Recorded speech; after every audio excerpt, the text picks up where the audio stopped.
नमस्कार प्यारे साथियों, मैं हूं आपका दोस्त नीलेश सिंह और आप मुझे सुन रहे हैं मीडिया प्लेटफॉर्म पर।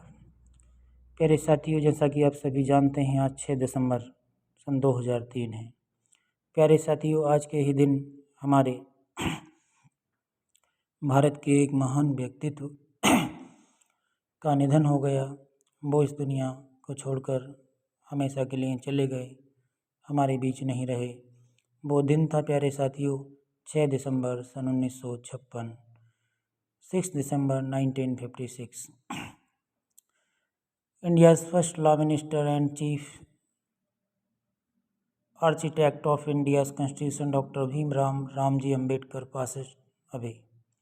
Dr. B.R. Ambedkar has not passed but the future and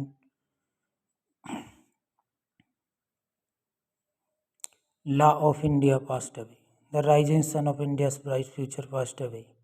Dear friends, we are all follow the constitution written by Dr. B.R. Ambedkar but not legally follow it because the many articles and law have been removed by the present government of India. So please dear friends, अपने अधिकारों के लिए हमें लड़ना है, अपने देश के लिए हमें लड़ना है, अपने समाज के लिए हमें लड़ना है। बाबा साहब का जो सपना था, बाबा साहब का जो एम था कि हमारे समाज को एक नई दिशा मिले, हमारे समाज के लोग पढ़ें, आगे बढ़ें, तो उसको पूरा करना है। हमारे अधिकारों को छीना जा रहा है। हर व्यक्ति पढ़ा लिखा नहीं होता, हर व्यक्ति को इस बात का अंदाज़ा नहीं होता। लेकिन प्यारे साथियों, मैं आपसे कहना चाहूँगा कि हमारे संविधान में संशोधन किए जा रहे हैं। जब कोई गवर्नमेंट जॉब निकलती है, गवर्नमेंट नौकरी निकलती है, तो क्या आप जाकर देख थोड़ी रहे कि हमें कितना प्रतिशत आरक्षण मिल रहा है। सीधी सी बात है कि हमारे आरक्षण को ख़त्म किया जा रहा है। प्यारे साथियों, मैं आपसे यही कहना चाहूँगा, आज डॉक्टर भीमराव अम्बेडकर, डॉक्टर बाबा साहब अम्बेडकर के महापरिनिर्वाण दिवस के शुभ अवसर पर मैं सभी दोस्तों को ये कहना चाहूँगा कि आप भी आएँ।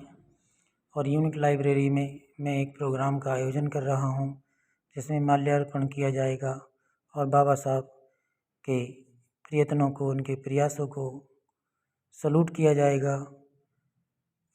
मैं उनके एक पैर के नाखून की एक छोटे से पार्ट्स यानी हिस्से के बराबर भी नहीं हूँ, लेकिन फिर भी मैं कोशिश करूँगा कि उनके जैसा बनूँ।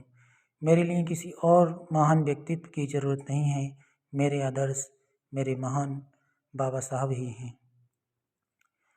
उन्होंने हमारे लिए ना जाने कितने त्याग और बलिदान किए। स्कूल के बाहर बैठकर पढ़ा, उनको स्कूल के अंदर प्रवेश नहीं करने दिया जाता था। उन्होंने अपनों को खोया, उन्हें किराए पर रूम नहीं दिया जाता था। उन्होंने इतने कष्ट सहे, उनको पानी नहीं पीने दिया जाता था, उनको अछूत समझा जाता था।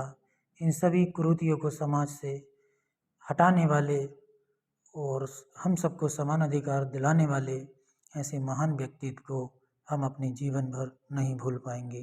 प्यारे साथियों, मैं आपसे कहना चाहूँगा कि आप आगे आएँ और अपने समाज के लोगों का सपोर्ट करें।